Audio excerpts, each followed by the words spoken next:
এইটা তো আসলে কখনোই কোনো মানুষ ভাবে না যে তার চলচ্চিত্র যখন কাজ করে বা যখন তার আর্ট শিল্পকর্ম নিয়ে কাজ করে তখন সে কখনো ভাবে না যে সেটা ভবিষ্যতে কোন জায়গায় পৌঁছাবে।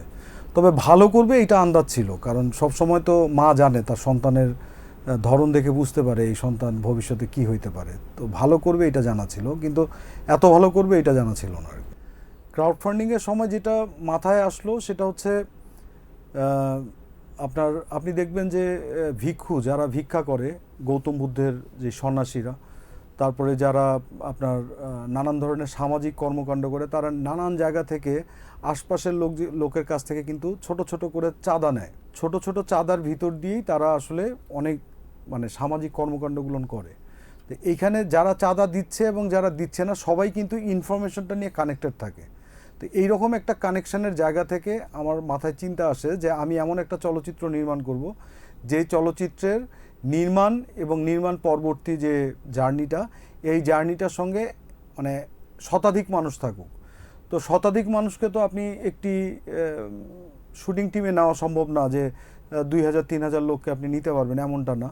তো সেই জায়গাটা থেকে আমরা চিন্তা করি যে আমরা একটা ক্রাউড ফান্ডিং টাইপ যদি করি, তাতে হবে কি, যারা ক্রাউড ফান্ডিং করলো আমাদেরকে ফান্ড দিল, তাদের কাছ থেকেও আমরা একটা সমর্থন পাইলাম যে এরকম একটা চলচ্চিত্র বানানো দরকার। একই সঙ্গে যারা পেল না তারা ভবিষ্যতে দিল, ভবিষ্যতে অন্য কোনো কাজের সঙ্গে সম্পৃক্ত থাকবে, এইরকম আকাঙ্ক্ষা থেকেই আপনার ক্রাউড ফান্ডিংটা তৈরি করা। আর পরবর্তীতে যেটা হয় যে সিনেমাটা শেষ হওয়ার পরে রিলিজের সময় একটা জটিলতা থাকে। তো একবার তো আমরা একটা ক্রাউড ফান্ডিং চ্যানেল কমপ্লিট করে ফেলেছি, অনেকের টাকা আমরা নিয়েছি, সিনেমায় খরচ করেছি, কিন্তু পরবর্তীতে যখন রিলিজের সময় আসলো তখন তো আমাদের আসলে ওই ফান্ডগুলো নেই। তো তখন নতুন করে ফান্ড রেজিংয়ের জন্য আমরা আরেকবার ক্রাউড ফান্ডিং করি। সেই ফান্ডিংটা হচ্ছে এরকম যে আমরা টি শার্ট করেছিলাম আর কি। তো এই টি শার্টটা আমরা সম্ভবত 5000 টাকার টি শার্ট আমরা প্রিন্ট করেছিলাম। এই টি শার্টটা নিয়ে আমরা পাবলিকলি বলি যে আমরা এই চলচ্চিত্রের এই টি শার্টটি করেছি, এই টি শার্টটির মূল্য এত, কিন্তু আপনারা যদি এর শুভেচ্ছা মূল্য একটু বাড়িয়ে দেন তাহলে আপনার টাকায় 2টো টি শার্ট আমি তৈরি করতে পারবো আর কি। তো এই যে মানে যারা নেবেন তারা যত না আপনার তার একটা টি শার্ট প্রয়োজন, তার চেয়ে বড় মানে গুরুত্ব দিয়েছিলেন যে আমাদের মতো একটা চলচ্চিত্র যেন মানুষের কাছে পৌঁছায়, মানুষ জানতে পারে। তখন তারা যেটা করে সেটা হচ্ছে যে একই টি শার্ট কিনে উনি আমাকে 2টো টি শার্টের টাকা দেন, ওই টি শার্টের টাকা দিয়ে আমি আরও একাধিক টি শার্ট কিনি আর কি। এই করে আলহামদুলিল্লাহ আমরা 1500 মানুষের কাছে টি শার্ট মানে বন্টন করতে পেরেছিলাম, এবং একই সঙ্গে এই 1500-দের প্রায় 80 ভাগই আপনার তাদের ফেসবুক প্রোফাইলে আমাদের এই সিনেমার নাম সংবলিত টি শার্টটি রেখেছিলেন। আমি যখন ক্রাউড ফান্ডিংয়ের ডিসিশন নেই তখনই আমি একটা জিনিস কনফার্ম ছিলাম, যেটা হচ্ছিল যে বাংলাদেশের মতো একটা জায়গায় যেখানে চলচ্চিত্র বান্ধব পরিবেশ নেই, চলচ্চিত্র সংস্কৃতির সঙ্গে যখন মানুষের কানেক্টিভিটি নেই, ওই রকম একটা জায়গায় ক্রাউড ফান্ডিং করে আপনার শতভাগ খরচ তুলে নেওয়া সম্ভব না। তো ওই কারণে আমরা যেটা করেছিলাম সেটা হচ্ছে যে যতটুকু আসে অতটুকুই আমাদের মানে একটা ভালো পর্শনে কাজ করবে আর কি। বাকিটুকু আমার ব্যক্তিগত সঞ্চয় আমার আত্মীয় স্বজন, স্ত্রী, এনাদের সঞ্চয় থেকে কিছু ঋণ, এইভাবে করেছিলাম। কিন্তু একটা বড় হ্যান্ডসাম অ্যামাউন্ট এসেছিল, যেটা দিয়ে একটা চলচ্চিত্র নির্মাণ করতে গেলে অনেকগুলো পর্শনে আমি বাড়তি খরচ করতে পেরেছিলাম ওই ফান্ডিংটা আসার পর। যে আমার একটা ব্যক্তিগত গাড়ি ছিল এবং সেই সময় বেশ ঋণে পড়ে যাই। তো ঋণের লোকদের কাছ থেকে বাঁচার জন্য, যারা ঋণের টাকা পেত তাদের জন্য আমি গাড়িটা বিক্রি করি আর কি। তো গাড়িটা বিক্রি করি মূলত হলো যে আমার ফান্ডিং রেজ করতে হবে, কারণ আমি অলরেডি খরচ করে ফেলছি কিন্তু আমি টাকাটা পরিশোধ করতে পারিনি। আমরা যেটা প্রথম থেকেই আমাদের যে পরিকল্পনাটা ছিল, সেই পরিকল্পনাটা হচ্ছে যে আমরা চলচ্চিত্রকে সার্ভ করব। দেখা যায় যে একটা চলচ্চিত্রে যতটুকু মিউজিক দরকার আমরা ততটুকুই মিউজিক মানে ব্যবহার করব। একইভাবে অভিনয় এবং কলাকুশলী দেখতে যেমন হবে ততটুকুই ব্যবহার করব। এখন আমি যদি একজন স্টারকে ব্যবহার করতাম তাহলে চলচ্চিত্র থেকে দর্শকদের মধ্যে বেশি চিন্তা থাকতো এই স্টার এখানে কি করতেছে এইটা দেখার, কিন্তু মানুষ তখন গল্প দেখতে যাইতো না, স্টারকে দেখতে যাইতো, এবং পরবর্তীতে মিলাইতো যে স্টারটা আসলে এই গল্পের সঙ্গে মেলেনি বা এই তারকা এই গল্পের সঙ্গে মেলেনি। তো আমরা চেয়েছিলাম এমন একজন মানুষ যিনি অভিনয় জানেন, পাশাপাশি তিনি যেন আমার পাশের বাড়ির লোকটা হয়ে ওঠেন। মানে দেখলে মনে হয় যে কোনো একটা মেলায় হয়তো ফজলুল হককে আমার দেখা হয়ে গেছে, বা কোনো একটা জমির আইলের পাশে সে হয়তো চাষ করতেছে, এরকম একটা চেহারা যেন দেখলে মনে হয়। এই জন্য ফজলু মানে ওই চরিত্রটা পোট্রে করার জন্য আমরা ফজলুল হককে মানে কাস্ট করেছিলাম। পুতুলের ক্ষেত্রেও একইভাবে উনি একাধারে গুণী শিল্পী, পাশাপাশি হচ্ছে হলো যে ওনার চেহারাটার ভিতরে একটা অদ্ভুত মায়াবতী একটা ব্যাপার আছে, মাতৃত্বের যে একটা মানে মায়াবতী চেহারা, সেই চেহারাটা আমি পুতুলের মধ্যে দেখি। তো সেই জায়গাটা থেকে আমার কাছে মনে হয় যে আমাদের বাংলার খুব সাধারণ মানে খেটে খাওয়া মানুষের মায়ের যে অবয়ব, সেই অবয়বটা ওর মধ্যে পাই। তো ওইখান থেকে ওকে কাস্ট করা, এবং আশা করি ওরা অনেক ভালো করছিল বলেই এরকম একটা জায়গায় সবার কাছে রিকগনাইজেশন পেয়েছে। আর পুতুল মানে জাতীয় পুরস্কার পাওয়ার পরে তো এটা মানে মোটামুটিভাবে চূড়ান্তই হয়ে গেছে যে সে আরও অনেক ভালো করেছে আর কি। মজার ব্যাপার হচ্ছিল লোকেশন সাউন্ড হচ্ছে হলো আপনার নর্মাল ডাবিং করার যে সাউন্ড তার চেয়ে অনেক এক্সপেন্সিভ। তো এই এক্সপেন্সিভ হওয়ার কারণ হচ্ছে হলো যে লোকেশনে আপনি যখন সাউন্ড করেন তখন প্রথমত আপনার সাউন্ডের ইউনিটকে পার ডে আপনাকে মানে দিতে হয়, সম্মানী দিতে হয়, পারিশ্রমিক দিতে হয়। আবার একই সঙ্গে হচ্ছে হলো ইকুইপমেন্টের রেন্ট আপনাকে দিতে হয়, পারিশ্রমিক ইকুইপমেন্টের রেন্ট।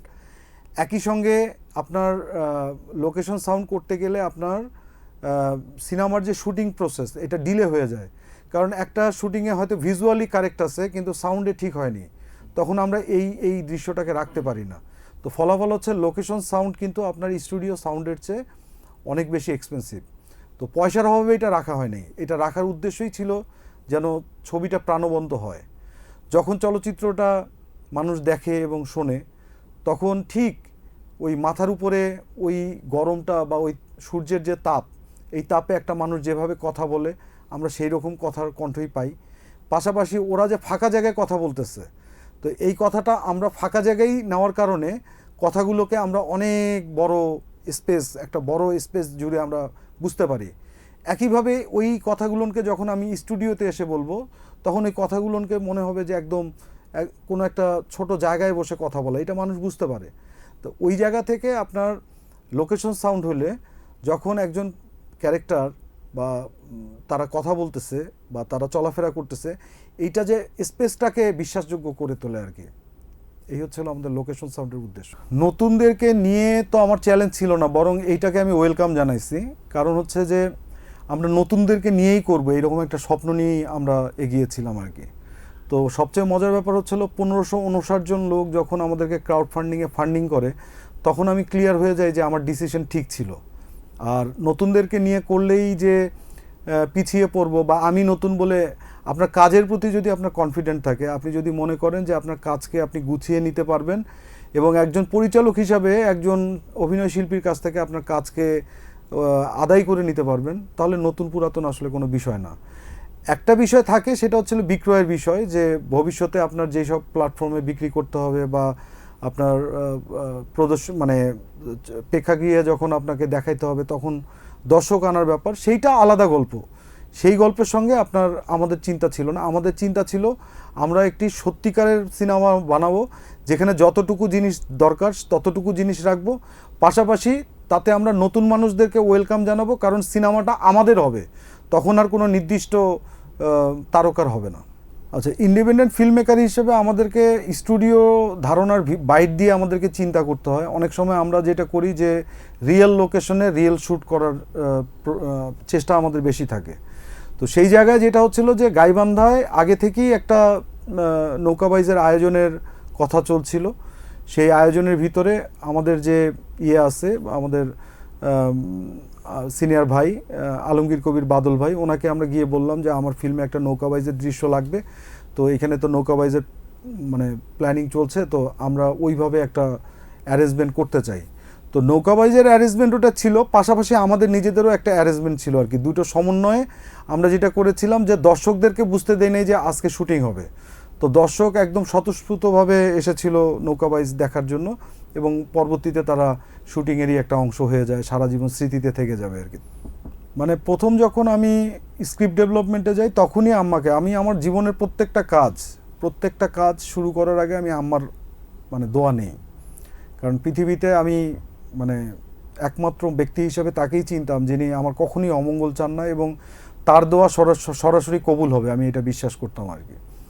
তো ওই একইভাবে স্ক্রিপ্ট ডেভেলপমেন্টে যখন গল্পটা পেয়ে গেলাম, স্ক্রিপ্ট ডেভেলপমেন্টে বসবো, ওই সময় আমি আম্মাকে বলি, আম্মা তখন গাইবান্ধায় থাকেন, তো আমি ঢাকায়, ফোন করে বললাম আম্মা আমি একটা সিনেমা তৈরি করতেছি, আমার জন্য দোয়া করেন। তাৎক্ষণিকভাবে উনি দুই হাত তুলে উনি দোয়া করলেন আল্লাহর কাছে যে আল্লাহ, সুমন একটা সিনেমা বানাচ্ছে, ওর যেন এই সিনেমাটা সফল হয় এবং ওর অনেক নাম হয়।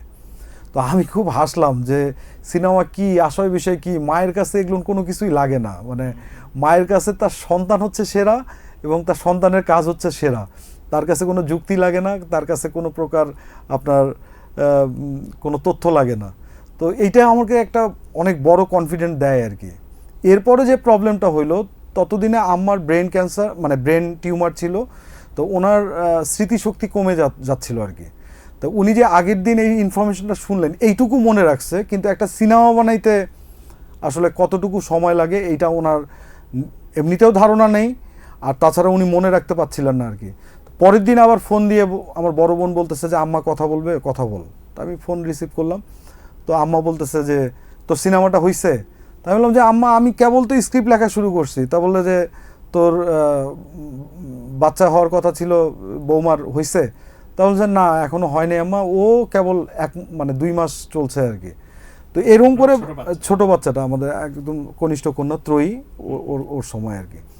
তো এরপরে যেটা হয় যে প্রায় 2 দিন 3 দিন পর পর উনি ফোন করে বলতেছেন যে আপনি আমার সিনেমাটা হয়েছে কিনা, আমার বাচ্চা। আর আমি, আমার বড় বোন খুব হাসতাম, আমার ওয়াইফও হাসতো যে এইটা নিয়ে। তো যেটা হয় যে শুটিং চলাকালীন সময় আমরা শুটিংয়ে গেলাম, তখন ওনার সঙ্গে আমার কথা হইলো, বললো যে ঠিক আছে বাবা দোয়া করি। ততদিনে একটু কথা কমিয়ে দিয়েছেন আর কি, খুব একটা কথা বলেন না, প্রশ্ন না করলে উত্তর দিতেন না। তো শুটিং আমাদের যখন মোটামুটিভাবে 14 দিন বা 15 দিন চলছিল, এইরকম সময় উনি অসুস্থ হন আর কি। অসুস্থ হওয়ার পরে কথা বলা বন্ধ করে দেন। তখন আমরা আমার বড় বোনকে বলি যে হসপিটালে নিয়ে আসো।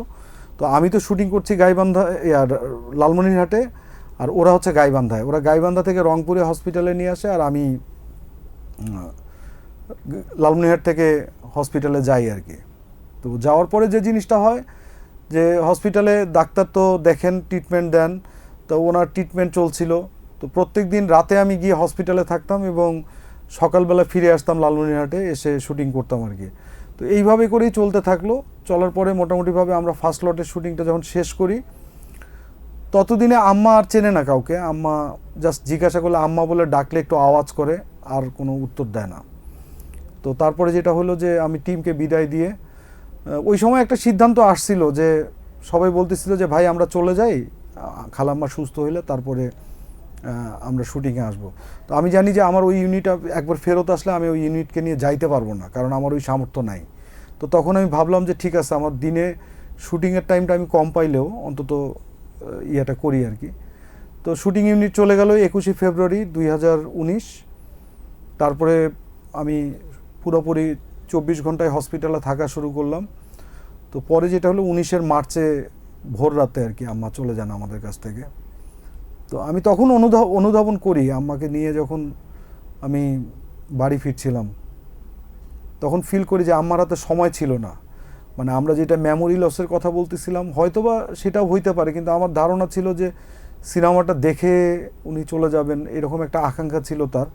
কিন্তু সিনেমাটা আমি শেষ করতেও পারিনি, উনি দেখেও যেতে পারেননি। উনি ওনার শেষ নাতনিকে দেখে যেতে পারেননি, আমার কনিষ্ঠ কন্যা, আর আমার সিনেমাটাও দেখে যেতে পারেননি আর কি। আমি একটু ফ্রান্সকে দেখি যে তারা ন্যাশনাল অ্যাওয়ার্ড দেয় যে ফিল্মটাকে, তাদের সঙ্গে কী নীতিতে তারা সম্পর্কটা রাখে।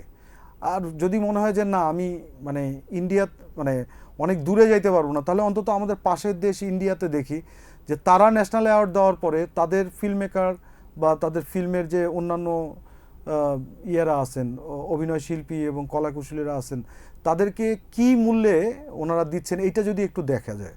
যেমন আমার কাছে মনে হয় যে অন্তত নাগরিক সুবিধার জায়গায় যদি কিছু সুবিধা দেয়, যেটা সরকারের বাড়তি খরচ হবে না, তো সেটা হচ্ছিল যে কোনো একটা এলাকায় গিয়ে যদি শুটিংয়ের জন্য তার থাকতে হয়, তার থাকার জায়গাটা যদি কোনো সার্কিট হাউস করে দেয়, যে না সার্কিট হাউসে উনি অগ্রাধিকার পাবেন থাকার ব্যাপারে, তাহলে যেটা হয় যে উনি কাজের ক্ষেত্রে গিয়ে এখানে একটা সাশ্রয় পাচ্ছে। মানে নাগরিক অধিকারের যে জায়গাগুলো, এই জায়গাগুলোতেও যদি করে, তাহলে সরকার কিন্তু মানে মোটামুটিভাবে একটু সম্মান দিতে পারে, কিন্তু আমার মনে হয় না যে এই দিকে কারো মনোযোগ আছে। আর বাংলাদেশে মানে শক্ত আন্দোলন না করলে কোনো কিছুই হয় না। মানে কেউ নিজে থেকে যে একটি সুনাগরিকের দেশ বা একটা সুদেশ তৈরি করবে, একটা ভালো দেশ তৈরি করবে, এই আকাঙ্ক্ষাটা কারো কাছে নাই। প্রত্যেকেই সমস্যায় পড়ে পড়ে যাচ্ছে, আন্দোলন করতেছে, মায়ের খাচ্ছে। এই মায়ের যে জয়ী হচ্ছে, ফলাফল ফাইনালি রেজাল্ট সে নিয়ে আসতেছে। কিন্তু সহজ সুন্দরভাবে একটা স্বাভাবিক লজিক্যাল জায়গা থেকে যদি কোনো সরকার এই ধরনের সমস্যাগুলোকে চিহ্নিত করে, তাহলে এটা সমাধান অটোমেটিক হয়ে যায়। এটার জন্য আসলে আন্দোলন করার দরকার হয় না। কিন্তু এদিকে কারো মনোযোগ নাই, শিল্পীর দিকে তো মনোযোগ নাই। অথচ শিল্পী যদি না জন্মায়, শিল্পী যদি প্রতিষ্ঠিত হইতে না পারে, তাহলে আমাদের সোসাইটি মানবিক হবে না। আইন দিয়ে কখনো মানুষকে কন্ট্রোলে রাখা যায় না। মানুষকে কন্ট্রোলে রাখে তার বিবেক, আর সেই বিবেকটাকে গঠন করে দেয় হচ্ছে একজন শিল্পী। নেক্সট ছবির পরিকল্পনা আমি এবার আর মানে আমার ওই তারুণ্য নাই যে আমি সব কিছু ছেড়ে দিয়ে সিনেমা তৈরি করব, ওই তারুণ্যটা হারাই ফেলছে আর কি এই সাতাও রিলিজ করতে করতে। যেটা হয় আমাদের মারা সন্তান জন্ম দিতে দিতে অনেক সময় বার্ধক্যে চলে আসে।